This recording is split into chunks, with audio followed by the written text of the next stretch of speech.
సువార్త మార్కు సువార్త 13వ అధ్యాయము 29వ వచనాన్ని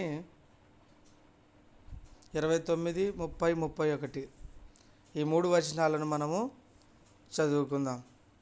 మార్కు సువార్త 13వ అధ్యాయము 29, 30, 31, 32, 33, 34, 37 వరకు కూడా చదువుకుందాం. ఎవరైనా చదువుదా పర్వాలేదు, లేదులేండి మీరు చదవడానికి నేనే చదువుతాను. ఆ ప్రకారమే మీరు ఈ సంగతులు జరుగుట చూచినప్పుడు ఆయన సమీపముననే ద్వారము దగ్గరనే ఉన్నాడని తెలుసుకొనుడి. ఇవన్నీ జరుగు వరకు ఈ తరం గతింపదని నిశ్చయముగా మీతో చెప్పుచున్నాను. ఆకాశమును భూమియు గతించును గాని నా మాటలు గతింపవు. ఆ దినమును గూర్చియు ఆ గడియను గూర్చియు తండ్రి తప్ప ఏ మనుష్యుడైనను పరలోకమందలి దూతలైనను కుమారుడైనను ఎరుగరు. జాగ్రత్త పడుడి, మెలకువగా ఉండి ప్రార్థన చేయుడి. ఆ కాలం ఎప్పుడు వచ్చునో మీకు తెలియదు. ఒక మనుష్యుడు తన దాసులకు అధికారం ఇచ్చి ప్రతి వానికి వాని వాని పని నియమించి మెలకువగా నుండుమని ద్వారపాలకునికి ఆజ్ఞాపించి ఇల్లు విడిచి దేశాంతరమునకు పోయినట్టే ఆ కాలము ఉండును.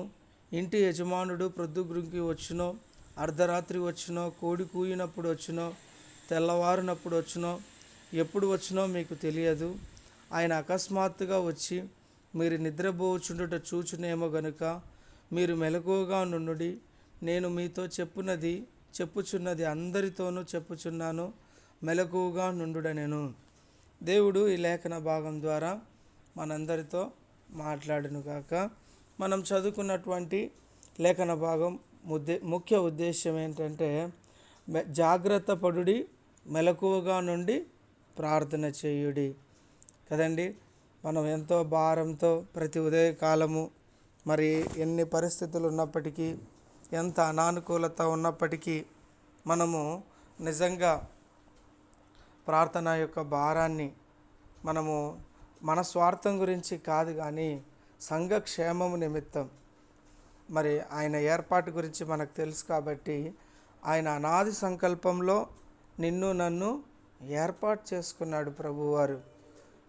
లోకంలో ఎంతోమందికి రక్షణ లేనివారు మన చుట్టుపక్కల చూస్తూ ఉన్నాం కదండి. కానీ యేసుక్రీస్తు ప్రభువు నిన్నే రక్షించుకోవడానికి ఒక ప్రత్యేకమైనటువంటి ఉద్దేశం ఉంది. క్రైస్తవులు అని పిలువబడే వారందరూ కూడా క్రీస్తును వారి హృదయంలో కలిగి ఉన్నారు. నిజం కదండి.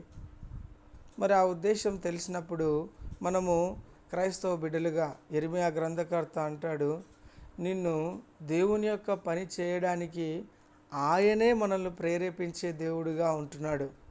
లోకంలో ఎంతమందిని దేవుడు ప్రేరేపించి మరి కార్యం చేయడానికి ఇష్టపడవచ్చు కదండి. మరి ప్రత్యేకంగా మనల్ని మాత్రమే దేవుడు ఎన్నుకున్నాడు అంటే ఆయన ఉద్దేశంలో నువ్వు నేను ఉన్నాము. ఒక మాట ఉంటుంది కొరింథీ పత్రికలో, ఒకడు దేవుణ్ణి ప్రేమించినట్లయితే ఆయనను ఎరుకైన వాడే. ఎందుకు ఇప్పుడు నేను దేవుని ప్రేమిస్తున్నాను అన్నప్పుడు అది దేవునికి తెలుసు. నేను దేవుని ప్రేమిస్తున్నాను, దేవుడు నన్ను రక్షించాడు, నా పాపములు తీసివేశాడు అన్నటువంటి నిశ్చయత ఎవరికి ఉంటుందండి? రక్షించబడినటువంటి దేవునికి ఉంటుంది, రక్షింపబడినటువంటి వ్యక్తికి ఉంటుంది. ఆ విధమైనటువంటి ప్రేమ దేవుడు ప్రతి ఒక్కరి ఎడల చూపిస్తూ ఉంటున్నాడు. అటువంటి వారమైన మనము దేవుడు మనకు తెలియజేస్తూ ఉన్నటువంటి ఆ భారభరితమైనటువంటి మరి లేదంటే ఆయన మనకిస్తున్నటువంటి ఒక ఆజ్ఞ ఏదైనా ఉంది అంటే జాగ్రత్త పడుడి, మెలకువగా నుండి ప్రార్థన చేయుడి.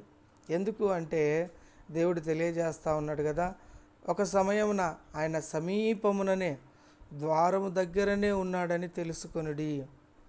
మనము మెలకువగా ఉండి ప్రార్థన చేయడం యొక్క ముఖ్య ఉద్దేశం ఏంటంటే ప్రభువు రాకడ. నేను చిన్నగా ఉన్నప్పుడు దాదాపు 4th, 5th క్లాసు లేదంటే 95, 96 ఆ టైంలో ఏం చెప్పేవాళ్ళంటే రాకడ ఇంకా రేపే, బాగా ఈరోజు అందరూ వండుకొని తినేయాలి. అలాంటి సందర్భాలు విన్నాను నేను. మరి ఇప్పటి కాలంలో అయితే ఏం వినట్లేదు. కానీ ఆ సందర్భాల్లో ఎలాంటి పరిస్థితులు అంటే ఇంకా రాకడ వచ్చేస్తుంది, 2000 సంవత్సరానికి రాకడ వస్తుంది, యేసుప్రియ వారు వస్తూ ఉన్నారు అని అప్పుడు చాలా భారభరితంగా పరిచర్య కూడా జరుగుతూ ఉండేది. మరి మనం చిన్నగా ఉన్నప్పుడు ఇవన్నీ చూసి నిజంగా ప్రభు వస్తే ఎలా ఉంటుందో ఆయన అప్పుడు అప్పుడు కూడా కొన్ని పాటలు బాగా ఆ, రాకడ గురించి రాసేవారు. వాటిలో ఒక పాట కూడా నాకు జ్ఞాపకం వస్తూ ఉంది. ఏమని ఉంటుందంటే, రాకడ సమయంలో కడబూర మ్రోగగనే అనే పాట కూడా ఒకటి, ఇంకొక పాట కూడా మనకు తెలుసు అనుకుంటున్నా, యేసు రాజుగా వచ్చుచున్నాడు అని. కాబట్టి రాకడ గురించి ఎంతో త్వరితమైన రోజులు ఉండడము, మనము అప్పుడు ఆ సిద్ధపాటు కలిగిన వారిని చూస్తూ వచ్చాం. కానీ ఈ రోజుల్లో మనం గమనించినప్పుడు నిజంగా ఆయన ఏమంటున్నాడు, సమీపమున ఉన్నాను, నేను ద్వారం దగ్గరనే ఉన్నాను.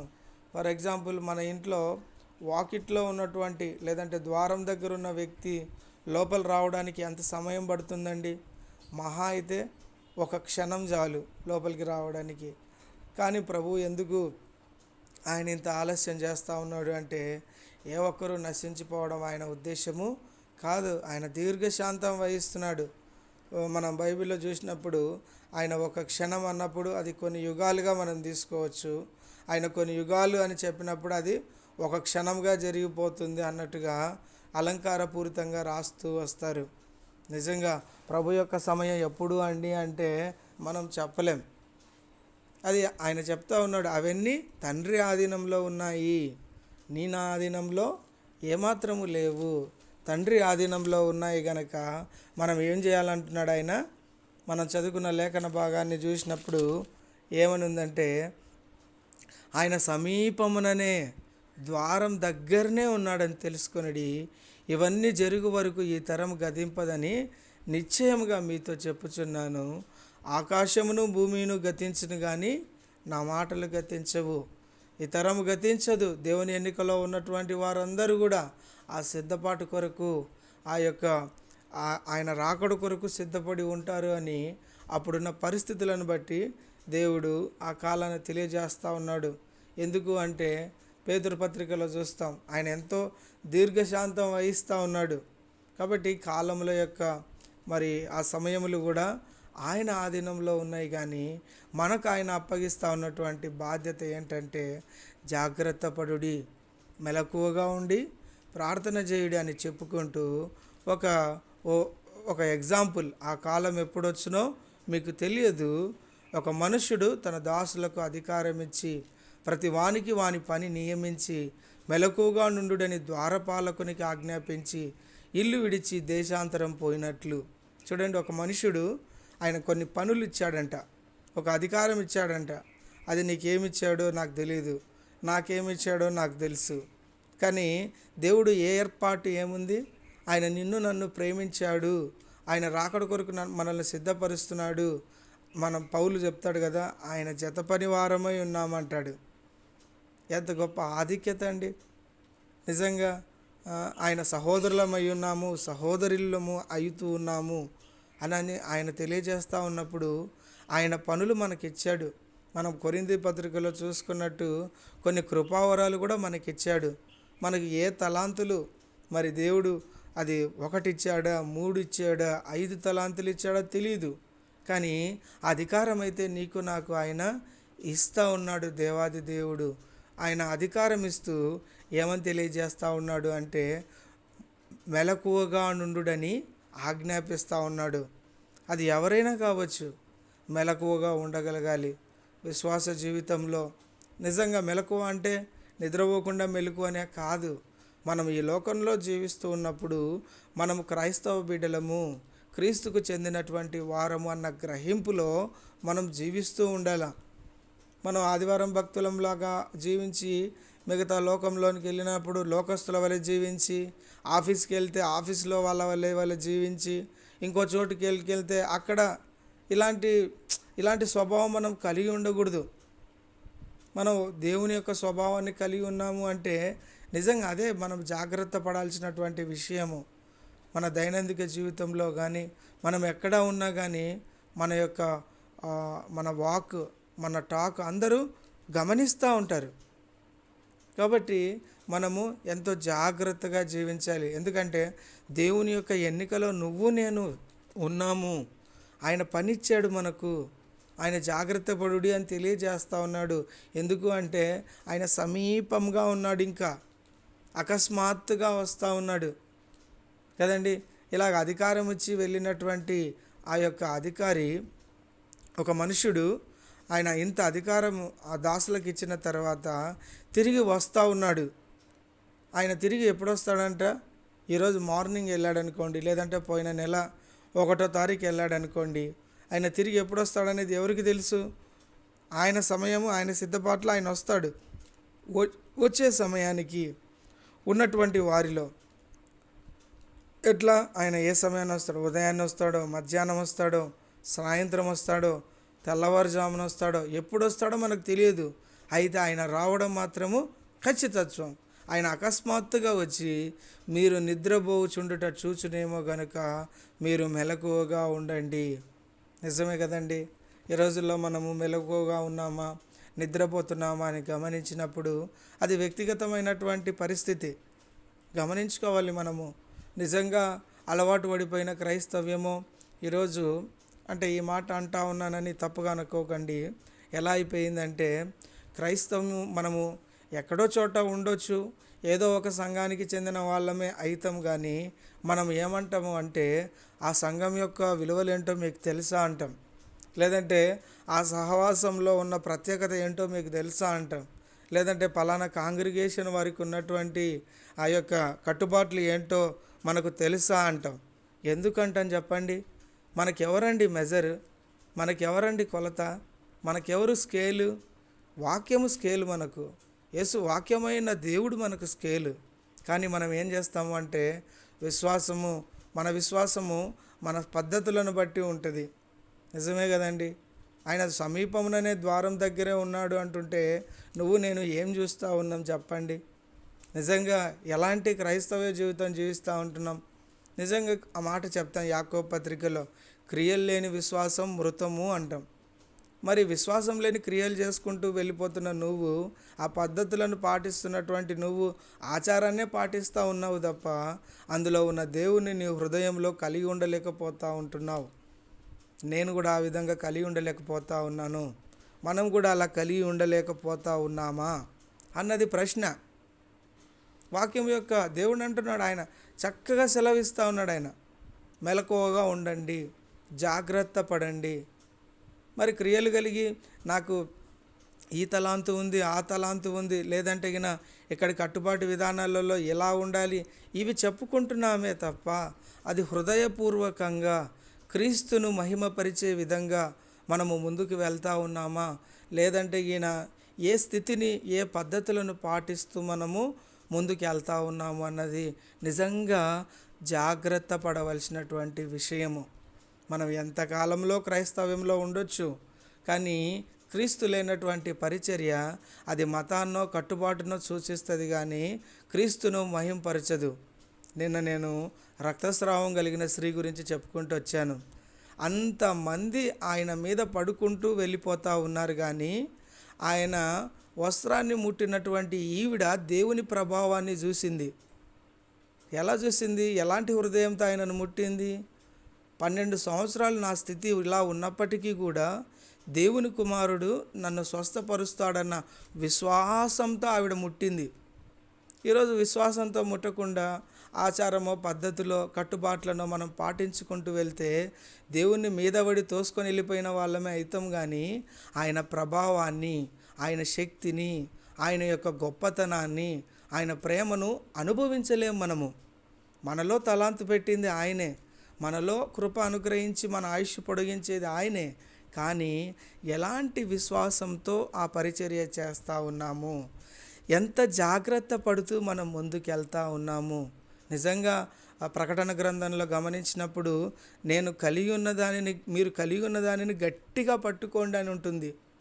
పోతూ పోతూ పోతూ పోతూ ఏమైపోతాము అంటే ఇలాంటివి చేస్తేనే, ఇలాంటివి ధర్మశాస్త్రం వల్లే మనము జీవించగలుగుతాం. యూదులు, పరిసయ్యులు, సద్దూకయ్యులు వీళ్ళందరూ పునరుత్థానాన్ని నమ్మరు. కొందరైతే యేసుక్రీస్తు ప్రభువారినే నమ్మరు. నిజంగా ఈ రోజుల్లో అదే అంటున్నాం, మనకు స్కేల్ అది కాదండి, మనకు మెజర్ అది కాదు, మనకు కొలత ఆయన కాదు. ఒక మాట మొన్న ఒక దైవజనుడు చెప్తుంటే విన్నా. ఆ, ఆ, చార్లెస్ స్పర్జన్ గారు, సిఎస్ లూయిస్ గారు పరిచర్య చేసే కాలంలో సిగరెట్లు తాగుతూ పరిచర్య చేసేవాళ్ళు అంట. ఈరోజు నేను కూడా ఇలా సిగరెట్లు తాగుతూ పరిచర్య చేయొచ్చా అని ఒక సాధారణ విశ్వాసి దైవజనులను అడిగినప్పుడు, నీకెవరండి మెజరు?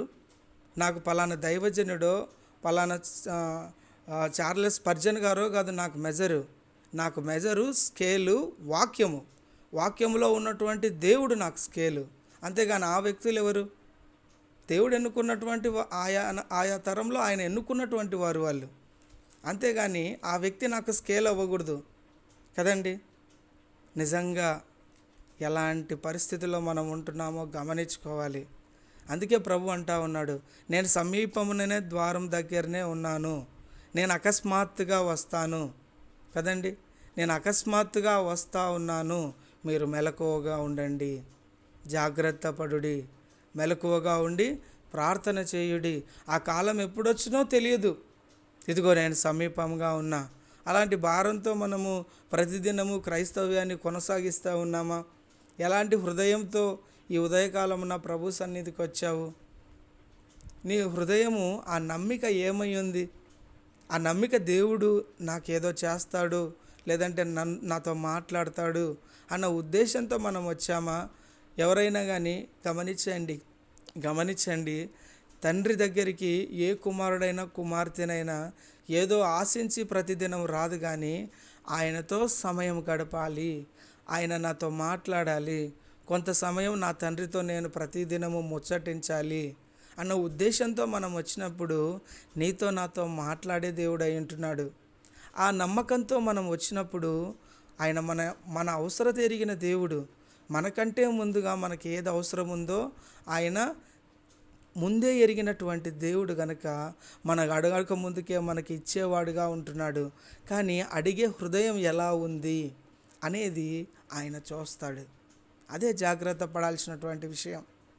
దయచేసి నిజంగా చాలా జాగ్రత్తగా ఉండాలి, విశ్వాస జీవితంలో జాగ్రత్త పడాలి, మెలకువగా ఉండాలి.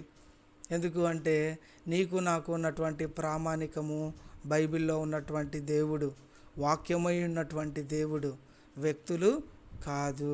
దయచేసి అటువంటి పాటుతో మనము భారంగా మనం ప్రార్థన చేస్తూ జాగ్రత్త పడుతూ మన విశ్వాస జీవితాన్ని కొనసాగించాలి. అటువంటి కృప దేవుడు మనకందరికీ దయచేయునుగాక. మరి ఈ యొక్క